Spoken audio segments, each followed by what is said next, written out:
For me, I'm really passionate about inclusivity and being able to really reach out to artists and potential employees that don't normally think that they have a chance at working here at Factory. But because it's me and they see me in this role, I think it allows for these artists and employees to actually come, and they think that it is possible, because for me, they're my priority.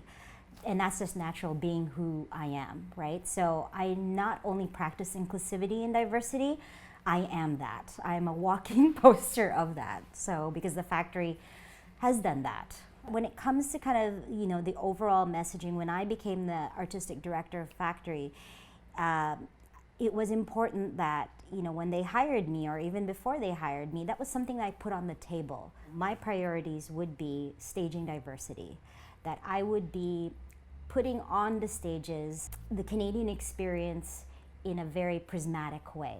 Those terms, we use in our mandate, in the vision. Again, the TTC bus kind of analogy has been kind of adopted by some of the theater artists here, because you can't tout being Toronto's theater community if what you see on the stage and your audiences and the staff, if it doesn't look like the inside of a TTC bus.